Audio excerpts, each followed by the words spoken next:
Janasena party అధినేత రాష్ట్ర deputy CM Pawan కళ్యాణ్పై ప్రశ్న రావణ్ చేసినటువంటి అనుచిత వ్యాఖ్యల నేపథ్యంలో పోలీసులు ఇప్పటికే 10 సార్లు ఆయన అరెస్ట్ చేయడం, చేసిన వెంటనే న్యాయస్థానంలో బెయిల్ రావడం అయినప్పటికీ కూడాను ఆయన చేస్తున్నటువంటి అనుచిత వ్యాఖ్యలు ఇంకా ఆయన అనుచరులు అభిమానులు బాధిస్తూనే ఉన్నాయి.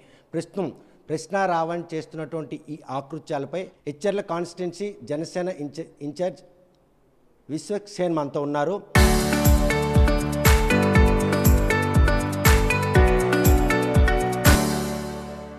పవన్ కళ్యాణ్పై అటువంటి వ్యక్తి చేసినట్టు వ్యాఖ్యల కారణంగా జనసేన పార్టీ శ్రేణులందరూ కూడా ఆందోళన వ్యక్తం చేస్తున్న ఈ నేపథ్యంలో ఆయన ఆరోపణలు ఇప్పుడప్పుడే కట్టడి అవుతాయా, లేకపోతే పోలీసుల చర్యలతో కాకుండా ప్రజాక్షేత్రంలో ఆయన శిక్షకు అర్హుడు అవుతాడన్న విషయం ఆయన అడిగి తెలుసుకుందాం.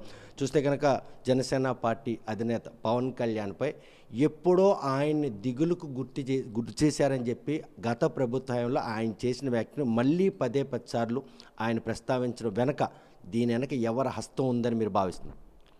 ముందుగా ఆర్టీవీ ప్రేక్షకులు నమస్కారం.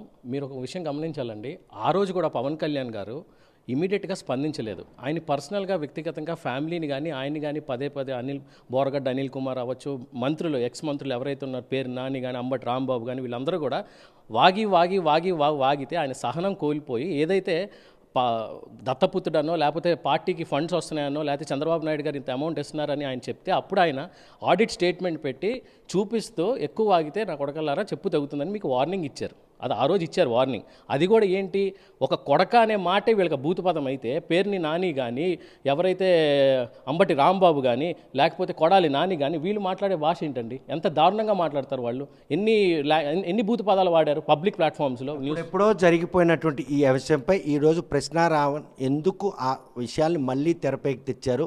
పిఠాపురం పరిసర ప్రాంతాల్లో దళితులపై దాడి జరుగుతున్న వివక్ష చూపిస్తున్న ఇప్పటికి కూడా ప్రశ్నిస్తానని వచ్చినటువంటి పవన్ కళ్యాణ్ నోరు మెదపకపోవడంతోనే ప్రశ్న రావణ్ ఇలా రెచ్చిపోయాడు అనుకుంటున్నారు. ఈ పిఠాపురం ఇష్యూ మీరు ఏదైతే గమనించాల్సి వచ్చిందో, స్కూల్ పిల్లలకి ప్రశ్న రావణ్ అనే వ్యక్తి డబ్బులు ఇచ్చి మరీ వాళ్ళ చేత వీడియోలు చేయించారండి ఆ రోజుల్లో. ఈవెన్ మన పిఠాపురంలో ఆ రోజు ఏం జరిగింది, ఎవరో ఒక అధ్యాపకుడు చేసిన ఒక కార్యాన్ని అది అంటే 2 కులాల మధ్య చిచ్చు పెడదామనే ఒక ఉద్దేశంతో ఆ రోజు మాట్లాడారు తప్ప పవన్ కళ్యాణ్ గారికి దానికి ఎటువంటి సంబంధం ఉందని. పిఠాపురం ఎమ్మెల్యే ఆయన కరెక్టే కాదండి, కానీ అధ్యాపకుడి మీద ఇమీడియట్ యాక్షన్ తీసుకుని ఆయన సస్పెండ్ చేసి తరలించారు కదా. దాని అక్కడ కుల విద్వేషాలు పవన్ కళ్యాణ్ గారు ఏం రెచ్చగొట్టలేదు కదా. ఈ ప్రశ్న రావణ్ అంటే ఆయన థీమ్ ఏంటంటే మన ఆంధ్రప్రదేశ్ రాష్ట్రంలో ఎక్కడో బయట శక్తులు ఎవరైతే ఇతర దేశాల నుంచి ఫండింగ్ ఎక్కడి నుంచి వస్తుందో తెలియదండి, వీళ్ళందరికీ ఫండింగ్ అందుతుంది. మన అంటే భారతదేశాన్ని హిందూ మతం హిందువులు ఎక్కువగా ఉంటారండి భారతదేశంలో. ఎలాగైనా సరే కన్వర్జన్స్ ఎక్కువ జరగాలి. వైసీపీ పాలనలో ఏం జరిగింది, ఎంత కన్వర్జేషన్స్ జరిగినాయి, మన హిందువులు ఎంతమంది కన్వర్ట్ అయ్యి క్రిస్టియన్స్ కింద కన్వర్ట్ చేశారు వాళ్ళు. అది పవన్ కళ్యాణ్ గారు ఏదైతే సనాతన ధర్మం గురించి ఎప్పుడైతే ప్రస్తావించడం స్టార్ట్ చేశారో, తిరుపతి లడ్డు విషయంలో సనాతన ధర్మ పరిరక్షణ బోర్డు రావాలని ఆయన కోరుకున్నారు. అప్పటి నుంచి ప్రశ్న రావణ్ మొదలెట్టాడండి. ప్రశ్న రావణ్కి ఒకటే, ఆయనకు ఫండింగ్ అందుతుంది, దాని వెనకాల జగన్మోహన్ రెడ్డి ఉన్నాడు అనేది మా అందరికీ తెలిసిన విషయమే. ఎందుకంటే అంత ధైర్యంగా ఆయన మాట్లాడుతున్నాడంటే ఎవరో ఒక వ్యక్తి లేకుండా ప్రశ్న రావణ్ మాట్లాడు ఉన్నారు అనడానికి కూడాను జగన్ ట్వీట్ చేశాడు.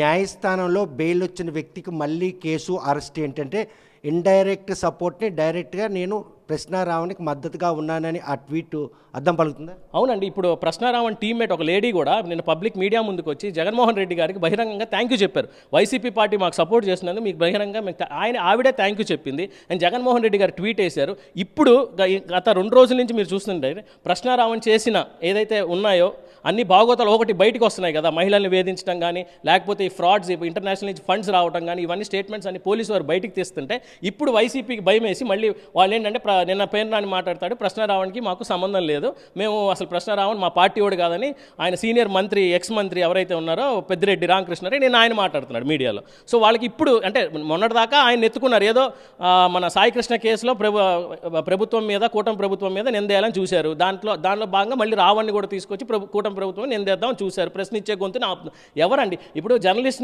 నిక్కార్సైన జర్నలిస్టులు ఎవరైనా సరే అసలు అలాంటి పదజాలం వాడతారండి? ఎక్కడైనా సరే మీరు ఒకసారి చూడండి, ఏ జర్నలిస్ట్ కూడా అలాంటి పదజాలం వాడరు. ఎందుకంటే చాలా పద్ధతిగా క్రమశిక్షణగా మీరు ఉంటారు, జర్నలిస్టులు అందరూ అలానే ఉంటారు. అలాంటి వీడు జర్నలిస్ట్ అని ఒక ముసుగు వేసుకుని ఏదో ఒక యూట్యూబ్ ఛానల్ పెట్టేసి ఫండ్స్ బయట నుంచి వస్తున్నాయి. వీడు కానీ ప్రకాష్ రాజ్ గారు కానీ వీళ్ళందరూ ఒక లేడీ ఉన్నారు. ప్రకాష్ రాజ్ ప్రస్థానం తెచ్చారు. ఈరోజు ఆయన ఒక చిన్ని సిరిస్మా ఉండి కేవలం ఒక సామాజిక వర్గం చెందినటువంటి ప్రశ్న రావణ్కి అండగా నిలడానికే ప్రకాష్ రాజ్ ఈరోజు ఆయనకి అండగా ఉన్నారని భావించవచ్చా? ప్రకాష్ రాజ్ అనే వ్యక్తి అసలు మన తెలుగు పరిశ్రమ అన్నం పెట్టిన ప్రకాష్ రాజ్కి ఆయన ఈ రోజు పవన్ కళ్యాణ్ గారు ఎన్ని సినిమాల్లో నటించాడండి ప్రకాష్ రాజ్ గారు? ఎన్ని అవకాశాలు పవన్ కళ్యాణ్ గారు ఇచ్చారు మీకు అది కూడా లేకుండా మీకు మీ భావజాలం వేరు అయి ఉండొచ్చు, కాదనట్లేదు. కానీ ప్రతిదానికి కూడా మీరు ఎందుకు కాంగ్రెస్ ప్రభుత్వాన్ని కానీ వైసీపీ పార్టీ పాలనలో జరిగినప్పుడు మీరు ఎందుకు ప్రశ్నించరు? ఓన్లీ బీజేపీ పార్టీనో లేకపోతే జనసేననో కూటమి ప్రభుత్వాన్ని మీరు ఎందుకు మాట్లాడతారు? దాంట్లో క్లియర్ కట్గా అర్థమైపోతుంది కదా. మీరు కూడా ఇలానే క్రిస్టియన్లో లేకపోతే భారతదేశం నుంచి హిందువులు మనోభావాలు దెబ్బతీస్తూ మత విద్వేషాలు రెచ్చగొట్టాలి, ఎలాగైనా సరే క్రిస్టియన్ డామినేషన్ కమ్యూనిటీని ఇక్కడ తేవాలని మీరు కూడా మరి పైనుంచి ఫండ్స్ తీసుకుంటున్నారేమో, మాకు అదే అనిపిస్తుంది. దానికి పవన్ కళ్యాణ్ని డయాస్ చేసుకొని వీరు చేస్తున్నట్టు ఆకృత్యాల్ని హిందువులంతా కూడాను మదన పడేటటువంటి పరిణామాలు ప్రస్తుతం ఆంధ్రప్రదేశ్లో నెలకొన్నాయంటే సార్ పవన్ కళ్యాణ్ గారిని ప్రతి ఓడు టార్గెట్ చేస్తాడు సార్. ఎందుకంటే లైమ్ లైట్లోకి రావాలంటే పవన్ కళ్యాణ్ గారిని టార్గెట్ చేస్తే తప్ప ఈ లైమ్ లైట్లోకి రారు. ప్రకాష్ రాజ్ ఇప్పుడు చూడండి, ఆయనకు సినిమాలు లేవు, ఎక్కడో మూల కర్ణాటకలో కూర్చున్నాడు, ఒకసారి కర్ణాటకలో కంటెస్ట్ చేస్తాడు, ఒకసారి తమిళనాడు వస్తాడు, ఒకసారి కేరళ అంటాడు, ఒకసారి ఆంధ్ర అంటాడు. ఆయనకి నిలకడే లేదు. ఆయన గురించి అసలు మనం మాట్లాడుకుంటాం కూడా వేస్ట్. ఏదో ఇలా కూటమి ప్రభుత్వం అయినా లైమ్ లైట్లో ఉండాలంటే పవన్ కళ్యాణ్ గారిని టార్గెట్ చేస్తే మాత్రం అయితే తప్ప ఆయన లైమ్ లైట్లోకి రాడు. అందుకనే జస్ట్ ఆస్కింగ్ అని కూటమి ప్రభుత్వంలో ఫస్ట్ పవన్ కళ్యాణ్ గారే పేరు మెన్షన్ చేస్తారు, తర్వాత చంద్రబాబు నాయుడు గారి పేరు మెన్షన్. ఆయనకి అలవాటు అది. ఎందుకంటే ఆయన మళ్ళీ లైమ్ లైట్లో రావాలి, మా జనసైనికు మేము రియాక్ట్ అయితేనే కదా ఆయన లైమ్ లైట్లోకి వస్తాడు. ప్రకాష్ రాజ్ గురించి అసలు మేము పట్టించుకుంటాం మానేసాం సార్. కానీ ఈ విషయంలో ఎటువంటి సందర్భం లేనటువంటి ఈ తరుణంలో 2 ఏళ్ళు సుపరిపాలన సంబరాలు జరుపుకున్న ఆంధ్రప్రదేశ్లో కూటమి ప్రభుత్వంకి ప్రజలు కనెక్ట్ అయిపోయి ఉన్నారు. కాబట్టే ఈ అంశాన్ని తెరపైకి తెస్తే బాగుంటుందని వైఎస్ఆర్ కాంగ్రెస్ పార్టీ శ్రేణులతో పాటు ఆ పార్టీ వ్యవస్థాపకులు మాజీ ముఖ్యమంత్రి దీన్ని తెరపైకి తెచ్చారంటే అవునండి, మీరు చెప్పింది అక్షరాల సత్యం. ఎందుకంటే ఈ 2 ఏళ్ల పాలనలో మీరు చూస్తే ఎంత ఇన్వెస్ట్మెంట్స్ వచ్చాయండి. వైసీపీ పార్టీ ఒక్క సంస్థ అయినా మన ఆంధ్రప్రదేశ్ రాష్ట్రంలోకి వచ్చిందా? రాలేదు. ఉన్న సంస్థలు కూడా తరివేశాడు. ఇప్పుడు ఎన్ని సంస్థలు మన దగ్గరికి వస్తున్నాయి, ఎన్ని వచ్చి మనకి పెట్టుబడులు పెడుతున్నారు మన రాష్ట్రానికి, మనం ఎలా ముందుకు వెళ్తున్నాం, సంక్షేమ పథకాలు కానీ సూపర్ 6 కానీ ఎంత చక్కగా అమలు చేసుకుని ఇప్పుడు కూటమి ప్రభుత్వం వెళ్తుంది. అది తట్టుకోలేక వీళ్ళు ఏం చేయాలి, అది ఎలాగైనా కూలదోయాలంటే దానికి ఏం చేయాలి?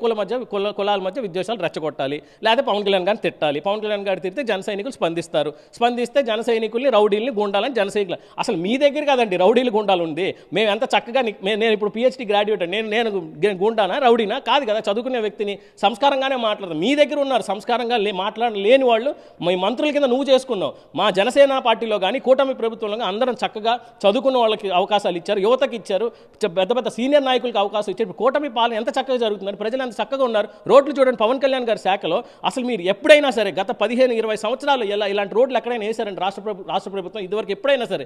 ఇప్పుడు పవన్ కళ్యాణ్ గారు ఏదైతే పంచాయతీరాజ్ శాఖ తీసుకున్నారో రోడ్లు ప్రతి పల్లెలు కూడా ఎంత చక్కగా ఉన్నారు. వైసీపీ సర్పంచ్లైనా సరే పవన్ కళ్యాణ్ గారి దగ్గర సమస్య కోసం వెళ్తే భోజనం పెట్టి పంపించిన వ్యక్తి అండి పవన్ కళ్యాణ్ గారు. అలాంటి పవన్ కళ్యాణ్ గారు నువ్వు విమర్శిస్తున్నావు అంటే నీకు తెలుసు, నీకు ఎలాగో 11 స్థానాలు నువ్వు పడిపోయావు. రేపు 11లో 1 కూడా పోయి నువ్వు కూడా గెలుస్తావు లేదో నీకు డౌటే. ఎందుకంటే మా కూటమి ప్రభుత్వం ఇలా ఉంటుందని మీకు తెలుసు ఇంకో 10-15 సంవత్సరాలు. దానికనే పార్టీని లైమ్ లైట్లోకి తెచ్చుకోవడానికి ఇటువంటి అంశాలను తెరపై తెచ్చుకుంటున్నారు. అదే అండి, పార్టీలో లైన్లోకి తేవాలంటే మరి ఇదే కదండి, పవన్ కళ్యాణ్ గారిని టార్గెట్ చేస్తే తప్ప ఈ లైమ్ లైట్లోకి రారు. ఎందుకని ఒక కాపు నాయకులందరినీ పంపిస్తారు పవన్ కళ్యాణ్ గారిని అటాక్ చేయమని. ఎందుకు వేరే ఇంకెవరు కనబడరు వీళ్ళకి. మా కాపు నాయకులే పవన్ కళ్యాణ్ గారి దగ్గరికి వెళ్తే కులాలు అంటే కాపుల మధ్య కూడా రెచ్చగొట్టేసి విద్వేషాలు రెచ్చగొట్టేసి ఒక వైసీపీ కాపు అని లేకపోతే జనసేన కాపు అని 2 కాపుల వర్గాల కింద విభేదిద్దామని చూస్తున్నారు. పవన్ కళ్యాణ్ గారు ఎప్పుడో చెప్పారండి, మీరు ఒకటి గుర్తుపెట్టుకోవాలి, 2019 ఎలక్షన్స్ ముందు రెల్లి కులం తీసుకున్నారు పవన్ కళ్యాణ్ గారు. అది పవన్ కళ్యాణ్ గారి నైజం. మనందరం రెల్లి కులస్తుని తక్కువ చేసి వస్తుందే, వాళ్ళు తక్కువ కాకూడదని చెప్పి రెల్లి కులాన్ని కూడా ఆయన తీసుకుని రెల్లి కులస్తుడి కింద కూడా ఆయన ఉన్నాడు. ఒక కాపు కాదండి పవన్ కళ్యాణ్ గారు, అన్ని కులాన్ని సమకూలంగా చూస్తారు. మన ఆంధ్రప్రదేశ్ రాష్ట్రం బాగుండాలనే ఆయన పొత్తు పెట్టుకున్నారు. ఈరోజు ప్రభుత్వం ఏర్పడటానికి కారణం కూడా పవన్ కళ్యాణ్ గారు ఆ రోజు తీసుకున్న నిర్ణయమే.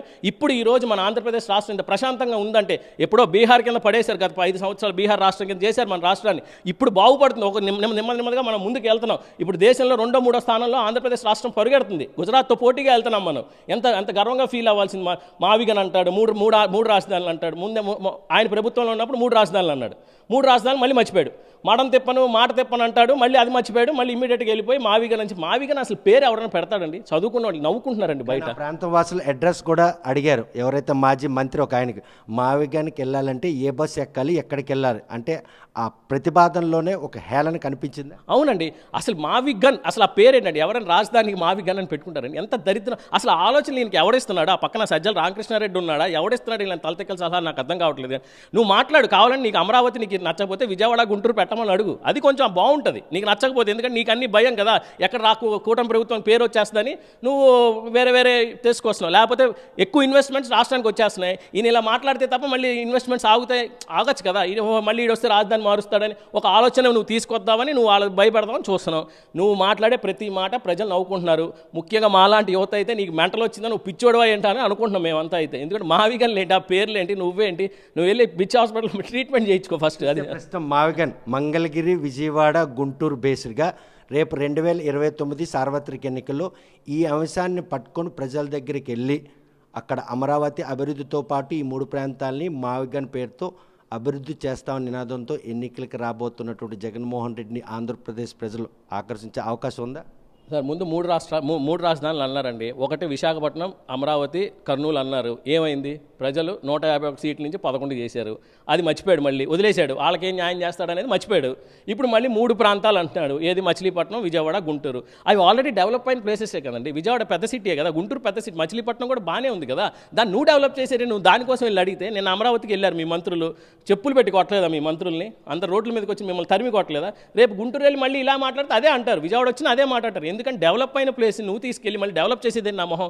విశాఖపట్నం ఇక్కడ అంత డెవలప్మెంట్ అయింది. విశాఖపట్నం ఇప్పుడు చూడు ఎన్ని సంస్థలు వస్తున్నాయో, అది డెవలప్మెంట్ అంటే. నువ్వు ఉన్నప్పుడు ఏం చేసావు? ఓ ప్యాలెస్ కొండని కబ్జా చేసి ప్యాలెస్ కట్టావు, అదా డెవలప్మెంట్ అంటే? ఇప్పుడు చూడండి ఎన్ని గూగుల్ సంస్థ వచ్చింది, లేకపోతే ఇంటర్నేషనల్ ఎయిర్పోర్ట్ వస్తుంది భోగాపురానికి, ఎన్ని కంపెనీలు వైజాగ్లో ఇన్వెస్ట్ చేస్తున్నాయి, ఎంత బలంగా విశాఖపట్నం జరుగుతుంది. ఇది కదా డెవలప్మెంట్ అంటే.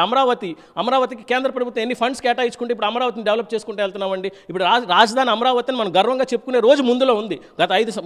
రాబోయే 5-10 సంవత్సరాల్లో మన రాజధాని ఏంటంటే అమరావతి అని మనం గర్వంగా చెప్పుకుంటాం. కనుక ప్రస్తుతం ఎచ్చెర్ల కాన్స్టిట్యున్సీ జనసేనలో ఎదురుగాలి విసుక్సేన్ ఎదుర్కొనే పరిస్థితులు కనిపిస్తున్నాయి. నిన్న కొంతమంది జన సైనికులు, ఈరోజు వైఎస్ఆర్ కాంగ్రెస్ పార్టీలో చేరిక. ఏ విధంగా తీసుకుంటున్నాడు విసుక్సేన్? ఇది స్పోర్టిగా తీసుకుంటున్నారా, లేకపోతే వాళ్ళకి ఏమైనా సమాధానం చెప్పేదానికి ప్రిఫర్ అవుతున్నా? మీ మీడియా నోటీస్లో మ్యాక్సిమం ఉండుండొచ్చండి. ఒక నెల రోజుల క్రితం, నెల టు 40 రోజుల క్రితం వైసీపీ సిగడం పార్టీ నుంచి, వైసీపీ పార్టీలోంచి సర్పంచులు, ఉప సర్పంచులు దగ్గర 25 నుంచి 30 మంది సర్పంచులు, ఉప సర్పంచులు గెలిచిన క్యాండిడేట్స్ వాళ్ళు మా జనసేన పార్టీలోకి వచ్చారు. నన్ను చూసో, లేకపోతే ఇప్పుడు వచ్చిన మా నాగబాబు గారు ఏదైతే ఎమ్మెల్సీ కింద ఎచ్చెర్ల కాన్స్టిట్యున్సీ ఎంచుకున్నారో ఆయన్ని చూసో, మా జనసేన బలం చూసో వాళ్ళు ఈ వేగలేవండి కిరణ్తో అని చెప్పి మా పార్టీలోకి వచ్చారు. నేను ఎవడో ఒకడండి ఆ మధ్యలో, మేము అసలు ఆయన గురించి మాట్లాడు. ఎందుకంటే అదే సామెత ఒకటి ఉంటుంది కదా, తల్లి పాలు తాగి రొమ్ము గుద్దుతారు అన్నట్టు. అసలు నీకు రాజకీయ భవిష్యత్తు తీసుకొచ్చింది ఎవరు? పవన్ కళ్యాణ్ గారు. అలాంటి వ్యక్తిని నువ్వు మర్చిపోయి ఆడెవడో వచ్చి నీ దగ్గర మాట్లాడతాడని చెప్పి కండు వేసుకుంటే, ఇప్పుడు గొర్రెకిరణ్ గురించి మనం ఎందుకు సార్ మాట్లాడుకుంటాం? ఆయన బాగోతాలు మన మీడియా వాళ్ళు మీకు తెలీదా, మాకు తెలీదా? లేడీస్తో మెసేజెస్ కానీ, లేకపోతే రౌడీస్ కానీ, ఇంటికి వెళ్తే పచ్చి మంచినీళ్ళు ఇవ్వడు సార్. నేను చూశారు మీరు ప్రెస్ మీట్, మీరే ఆయన ఇంటర్వ్యూ తీసుకున్నాడు. ఎలా ఉన్నాడు సార్? ఒక రౌడీలాగా. అసలు అలాంటి వ్యక్తుల గురించి వాళ్ళ పార్టీలోనే వాళ్ళకే వర్గాలు ఉన్నాయి. సాయి అనే ఒక వర్గం తిరుగుతుంది. వీళ్ళు ఇప్పుడు ఏదైతే మా పార్టీలో జాయిన్ అయ్యారో, వీడితో మేము వేగలేవండి, వీడి దగ్గరికి వెళ్తే బానిసలాగా బతుకుండాలి. నిన్న మాట్లాడిన వ్యక్తి బానిస అంటున్నాడు. నువ్వు పవన్ కళ్యాణ్ గారికి బానిసలా నువ్వు బతకలేవు, కానీ వీడి కింద బానిసలా బతుకుతావని నువ్వు వెళ్తున్నావు అంటే నీ నీతి నువ్వు ప్రశ్నించుకోవాలి. నిన్న వెళ్ళిన వ్యక్తిని అసలు మేము పట్టించుకోము సార్. కానీ పరంపర మరి రోజు రోజుకి ఎక్కువ అయితే పరిస్థితి ఏంటి జనసేన? సార్, నేను బల్ల గుద్ది చెప్తున్నాను సార్, జనసేన పార్టీ పవన్ కళ్యాణ్ గారి అభిమాని జన సైనికుడు ఎవడైనా, నిక్కార్సైన జన సైనికుడు ఎవడ వెళ్ళాడు సార్. నిన్న ఈయన వెళ్ళిన వ్యక్తి కూడా మేము అసలు కన్సిడర్ చేయం. ఎందుకంటే వాళ్ళ పార్టీ అంతా వైసీపీ పార్టీ. నేను 50 మంది అన్నారు, మీరే చూశారు మీడియా వాళ్ళు, 3 వెళ్ళి కండువులు వేసుకున్నారు. దాంట్లో 2 ఆల్రెడీ వైసీపీ వాళ్ళే, మళ్ళీ వాళ్ళకే కండు వేశారు. ఈడు ఒక్కడే వెళ్ళాడు. ఈడు వెళ్ళిన మాత్రం మా మచిలేశం పంచాయతీలో కానీ లేకపోతే ఇంకెక్కడ మాకు జరిగే నష్టమేం లేదు. ఆడు నేను చెప్పుకున్నాడు, మేము ప్రతి పంచాయతీ తిరిగాం, ఏదో బలోపేతం చేశామని. నవ్వుకుంటున్నారు అందరు జన సైనికులు అందరూ. ఎందుకంటే అక్కడే మాకు ఇంకొక 2 బలమైన టీమ్స్ ఉన్నాయి. నిన్నే మనం రేపు తొక్కేస్తారు. అది నువ్వు ఆలోచించుకో. చక్కగా మంచి జీవితాన్ని పాడు చేసుకుని ఆ నికృష్టుల పార్టీ వైసీపీ పార్టీకి నువ్వు వెళ్ళావు. అది నీకే రానున్న రోజుల్లో తెలిసి వస్తే నువ్వు మళ్ళీ మా జనసేనలోకి వచ్చి అన్నయ్య తప్పు అయిపోయిన క్షమించాను నువ్వే అడుగుతావు. రానున్న రోజు మీకు దగ్గరలోనే ఉందని తెలియజేసుకున్నాను. కనుక ప్రశ్న ఏదైతే ప్రశ్న రావణ్ వ్యాఖ్యలు మాత్రం ఇప్పటికి కూడా రావణ కాష్టంగా రాష్ట్రం రాజుకుంటే ఆయనకి వత్తాసు పలుకుతున్న వ్యక్తులు కూడా మేము పరిగణలో తీసుకోం.